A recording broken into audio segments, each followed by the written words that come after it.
Good morning, everybody. This is Michael Savage with Sunday Morning God Talk. Just getting ready right now. Thanks for hanging in there. I've been studying a popular review of the French Revolution. Some of these history books are great. And what struck me is what we're living through right now in the United States of America, as I have said in many of my books. It's not when will there be a revolution, we're living through the revolution. In fact, in my most recent book, A Savage Republic, for those of you who have purchased it, the first chapter is about this in a way, and the chapter's title is The Civil War is Here, the Leftist Insurgency, Stalinist Biden, the New Kulak, the Real Armed Insurrection, and a Post-Constitutional Society. So it's not as though this is new to me, but it's become apparently clear to me that the left is so emboldened under the senile, vicious presidency, I wouldn't say president, the senile, vicious presidency, that they virtually have no stops upon their behavior.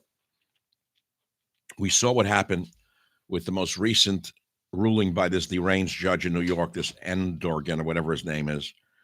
It was so clearly out of bounds with anything to do with the law that all of us held our breath and said, how in the world can a nation survive a judge like him? It reminded me of the type of judges, so-called, that were functional under Hitler's Germany. Now, don't rush and say, oh, that's a crazy analogy. Because I tweeted this a while ago, an hour ago. I said, judges and people's courts under Joseph Biden are appearing more and more like those under Hitler's Third Reich, where the outcome is determined in advance. Everyone who watched that lunatic in New York, who, by the way, belongs not only thrown off the court, but put in prison for what he's done. If he did this while the whole world was watching him do it to Trump and enjoying it like a deranged guitarist from Marin County on magic mushrooms, he enjoyed his 5 minutes of fame. He didn't stop playing to the press, this Edgar and whatever his name is. Whose lives other than Trump's did he try to ruin? Or how many people are in prison because of him? This lunatic judge, this night school law guy. This guy looks like he went to night school with a dirty tuna fish sandwich in his jacket on the subway. But before I get into the revolution aspect, which I don't think I need to do right now, I'm going to make this simple. What are the grounds for appeal for Donald Trump? There are 5 points. One, the case was put into the wrong division. The case should have been in the commercial division. This corrupt, stinking judge moved it to the civil courts so he could control it in its entirety, right out of Hitler's Germany or Stalin's Russia. Show me the man and I'll show you the crime. That was under Stalin's murderous regime run by Lavrentiy Beria, the murderer, Beria. Show me the man and I'll show you the crime, something that is not unfamiliar to the New York courts. Point two, the judge decided on no jury and wanted to hear the case himself. In fact, he's on tape being heard saying in 2015, you know, juries are pretty stupid most of the time. It's us judges who really know what's going on. We don't really need juries. Are you joking? This is the country you want to live in? 3, he used a consumer fraud statute against a private company in New York. It's an obscure law, 70-year-old state law. It's known as 6312. And it's a regulatory landmine for the state's attorney general, Letitia James, another piece of garbage. And her office has used it to destroy corporate giants for reasons only she knew. It's always been used in class actions where there are many, many victims. In Trump's case, there are no victims in this case. The banks not only made money on the loans to him, but they wanted to do more business with him. Point 5, point 6, point 7. Finally, no injured party, therefore no case, no damages, no cause of action. So now, how is this happening in America under Joseph Biden?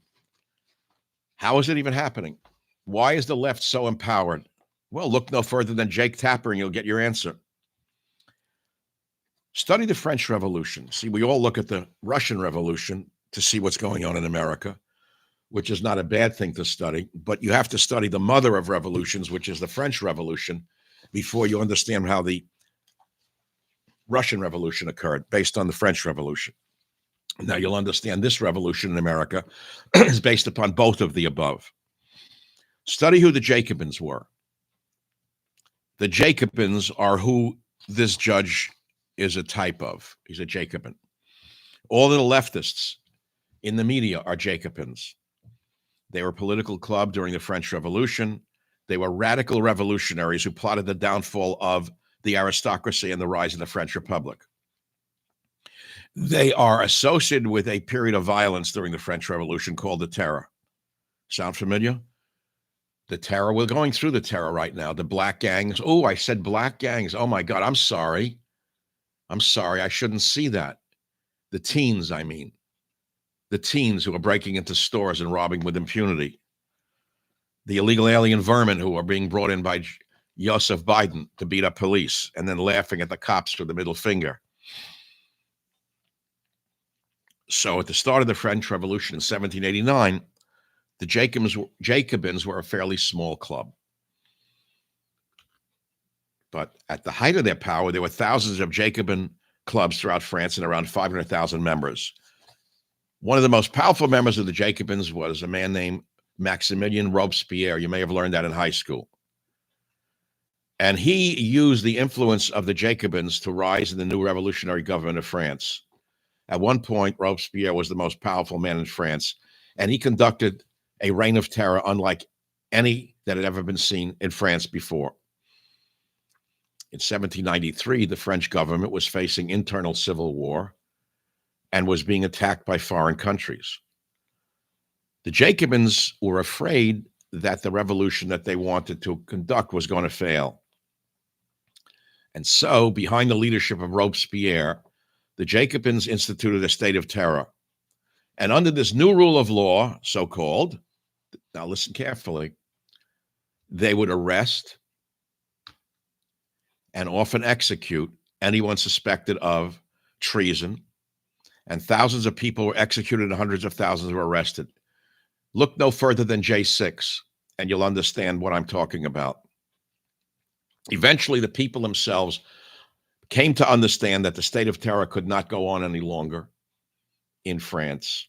They overthrew Robespierre and had him executed. The Jacobin Club was banned and many of its leaders were executed or jailed.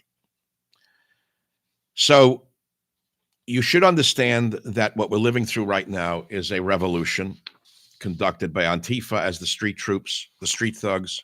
Black Lives Matter was one of the street thug groups, and so forth and so on. But it's lost on most people who are ignoramuses with regard to their own history, let alone the history of the world. There's a lot more I could say, but I think I've said enough for today. I may do something further this week on the French Revolution and the Russian Revolution combined. But for right now, I just wanted to do a God talk this morning under this title of, Will God or the Law Itself Save Donald Trump? And I think I presented a fairly cogent set of reasons why the case will be thrown out. Of course, the appellate courts in New York are no better than this crazy judge. They're all the same. They're all former hippie radicals of the lowest order, but eventually it'll get to a higher court, and the law itself will probably be enacted, and this case will be thrown out. But what they're trying to do here is, of course, destroy a political opponent. We all know that. Whether you like Trump or not doesn't matter, because if it can do it to him today, it'll do it to you tomorrow. That's the whole point for you to understand, but most of you are beyond understanding. You become tribal. And if it gets Trump, you're happy with it, but you shouldn't be, because if they're getting him today, they'll get you tomorrow with the same twisted laws. So the fact of the matter is, pardon me for speaking in normal New York speed. I know that the average American can't follow it. That's all I want to say now. The title of today's little broadcast is, Will God or the law itself save Donald Trump? From this particular case, it will be the law. It will be the law. And I want to close with this remark. Happiness consists of being able to speak the truth without making anyone suffer. Happiness consists of being able to speak the truth without making anyone suffer. I hope I have not made anyone suffer with the truth of today's little broadcast. If you'd like to hit the like button or subscribe, that'll really help me in the next world. I really appreciate that. Thanks for listening. We're living in the most trying of times. in the history of the United States of America for many, many reasons, not the least of which are some of them as I outlined today on this small show or this small broadcast. But I do want to add one last footnote, if I may. It's very hard to end these things when you have so much you want to say. I was rereading one of my favorite authors from many years ago, who I first introduced to radio long before anyone else did. It was The True Believer by Eric Hoffer. Then a lawyer who has the voice of Mickey Mouse and Laughing Gas made believe he found the book, just as he thought he wrote the U.S. Constitution and the Bill of Rights. And it's Thoughts on the Nature of Mass Movements by Eric Hoffer, who was a longshoreman, not educated, thank God, and he was a very wise man. And I found a piece in there the other day on minorities. Did that get your attention? That I thought you'd be interested in. A minority is in a precarious position, however protected it be by law or force, he writes. The frustration engendered by the unavoidable sense of insecurity is less intense in a minority intent on preserving its identity than in one bent upon dissolving in and blending with the majority. Now you understand the whole black movement, right? A minority which preserves its identity is inevitably a compact whole which shelters the individual, gives him a sense of belonging, and immunizes him against frustration. On the other hand, in a minority bent on assimilation, the individual stands alone, pitted against prejudice and discrimination. He is also burdened with the sense of guilt, however vague, of a renegade. The Orthodox Jew is less frustrated than the emancipated Jew. That's 100% true. The segregated Negro in the South, he writes, is less frustrated than the non-segregated Negro in the North, he writes. You get the picture? Again, within a minority bent on assimilation, the least and most successful, this is very interesting, the least and most successful economically and culturally are likely to be more frustrated than those in between. The man who fails sees himself as an outsider, and in the case of a member of a minority group who wants to blend with the majority, failure intensifies the feeling of not belonging. A similar feeling crops up at the other end of the economical cultural scale. Those of a minority who attain fortune and fame often find it difficult to gain entrance into the exclusive circles of the majority. They are thus made conscious of their foreignness. Furthermore, having evidence of their individual superiority, they resent the admission of inferiority implied in the process of assimilation. Thus, it is to be expected that the least and most successful of a minority, bent on assimilation should be the most responsive to the appeal of a proselytizing mass movement. The least and most successful among the Italian Americans were the most ardent admirers of Mussolini's revolution. The least and most successful among the Irish Americans were the most responsive to De Valera's call. The least and most successful among the Jews are the most responsive to Zionism, he writes. The least and most successful among the Negroes are the most race conscious. That's all I have to say. I appreciate your listening. Pay no attention to the fools who put stupid things up. I hit bar a user from channel. You'll never see them again. Thanks for listening. Hit the like button, subscribe, and it'll make me a very happy man. Until tomorrow, I have great interviews coming up tomorrow. It's a long weekend, I get that. But last night I appeared after the Trump rally and gave some of my commentary that you heard here about the law. This morning, I decided to do this. Tomorrow, Monday, I have an interview in the 2 p.m. hour Pacific on Newsmax, my regular Monday appearance. And then at 3 o'clock, I'm interviewing Miranda Devine of the New York Post to talk about all of these events going on in our crazed country now under Joseph Biden. So look forward to some good things. With God's will and your listenership, I shall return. I'm Michael Savage. Thanks for listening.